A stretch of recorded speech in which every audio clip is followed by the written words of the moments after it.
I woke up today, I want to be ignorant. So right now, we're going to take a bunch of pop albums from a bunch of talented people and say, why didn't you just do this? It would have been so much better. This is simplifying something that is a lot more complex, and yes, this is being ignorant, but I feel like it's an interesting thought process to be like, what if this album did this? Would it have been better? Would it have made it worse? I have a short series of albums here. Some of them are my opinions, and then some of them are my friends' opinions that I'm going to share my opinions on. If you have any ideas how to fix specific pop albums or any albums in general, let me know downstairs in the descriptions. Yeah, downstairs. If you're new here, I'm a bit of a Lorde fan, just a tiny bit, and I still enjoy this album a lot more than most people, but I'd be lying if I said it's perfect. It could be a lot better. I think that it's a little too passive instrumentally. I personally wanted like more diversity in the musicality of it, specifically more highs in certain songs. This album has a lot of calm middle points and a couple lows, but not too many exciting highs. Also, to make an album that's kind of all about worshiping the sun, it's kind of, I think, a mistake to not acknowledge so much climate change. We do have Fallen Fruit that talks about it, but like I feel like having one song, maybe 1.5 songs, if you want to consider Leader of a New Regime about that, I feel like we're just tiptoeing around something that really should be like a pressing issue. I think Fallen Fruit is one of the best parts of the album, but I wanted more of that. It'd be a really good contrast to have all these happy, light songs about nature and everything, and then these extremely contrasting dark songs about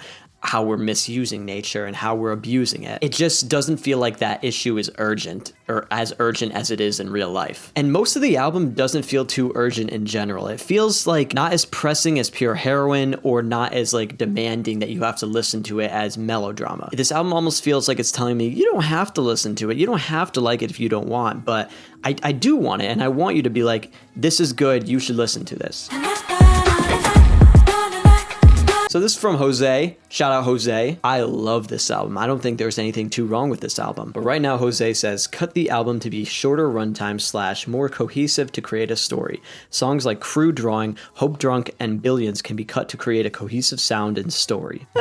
Yeah, I get it. There's a lot of very exciting songs in this album. And songs like Crew Drawing and Hope Drunk that are a little slower do slow that pace down. But I actually feel like they're very necessary breathers in that track list, and that I like them a lot. I definitely don't listen to them on my own when they come on shuffle, but I don't skip them when I listen to the album. Now, Billions isn't as slow, and I actually think Billions is kind of perfect as it is. I just think when the album first came out, Billions came out before then. It came out like, it felt like months before then. And we already were kind of like, we knew what it was. We knew what we were getting out of it. So as an ending, it kind of felt a little anticlimactic. It almost feels like Smoke would have been a better ending, but without that context, Billions as its own, I think it works. I think it works.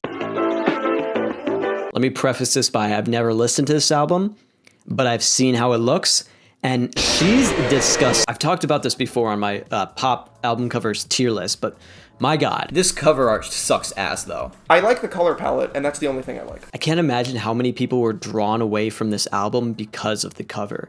I think that it's a big swing and a miss. The concept itself, I think, is kind of bad, just like the eye thing, but also it's poorly done. You can almost see like the cropping around her hair. The glow around her looks lazy. It just doesn't.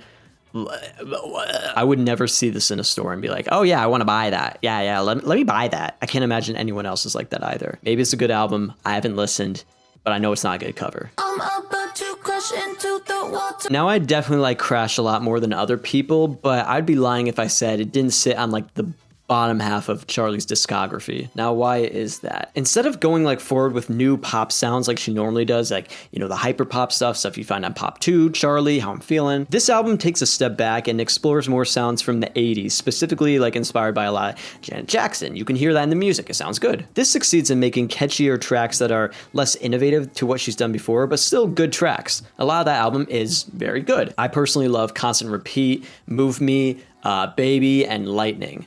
Those tracks are really, really good. Even though this throwback sound isn't as good as like the hyperpop we find on something like How I'm Feeling, I don't take points off for going in that direction. They just don't get any points for like exceeding like an album like How I'm Feeling is. What I do take points off for are the final couple tracks on that album. Crash. Every Rule feels like a sequel to Emotional from Number One Angel, and it doesn't feel like the song is saying anything different from what that song did. I just can't connect to Yuck or Used to Know Me at all. I feel like they're mediocre and sometimes just like a little annoying to me, and Twice it just feels like it's like there. The album is only 33 minutes, but I feel like these final tracks really drag it down, and it kind of makes the album feel like it's like more like 45 minutes. It really doesn't stick the landing, and that's the biggest downside, I would say. So I would say let's scrap completely the last 4 tracks. Everything After Lightning, I think some of the Crash Deluxe tracks might have actually worked a little better here. Just give them a slight like facelift, and honestly, now that like Speed Drive is out, Speed Drive would have worked great on Crash. But basically, I would have kept Crash in the oven just for a couple more months to really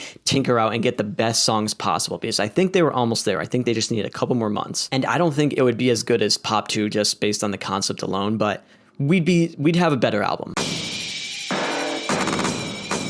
And speaking of Pop 2, Jamila. You remember Jamila. Jamila. She says remove Jay Park's verse on Pop 2. And that's from specifically Unlock It. Yeah, it's really not the best, and like people have already done this. There's versions on YouTube without his verse in it. The biggest difference in his verse and the Kim Petras is Kim's like slides in very well and feels like it like earns its spot there, and the Jay Park one feels like it kind of comes in and awkwardly like is like, hey guys, I'm here too, and everyone's just like. By the end of it, it sounds like he's like running out of breath. It doesn't add much to the song. The album, the song, it'd be better without it. This a reminder.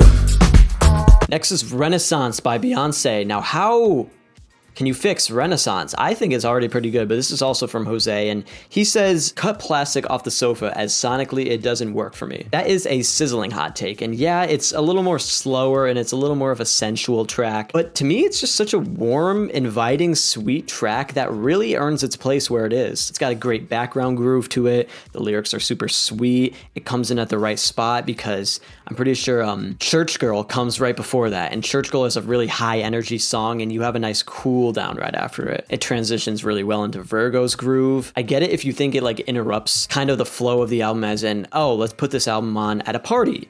And it's all these high energy tracks, and you can kind of keep the energy up as you play the album. But listening to it on its own, I feel like it's kind of necessary. It's a really good track, and it's on like the upper half of my song ranking of that album.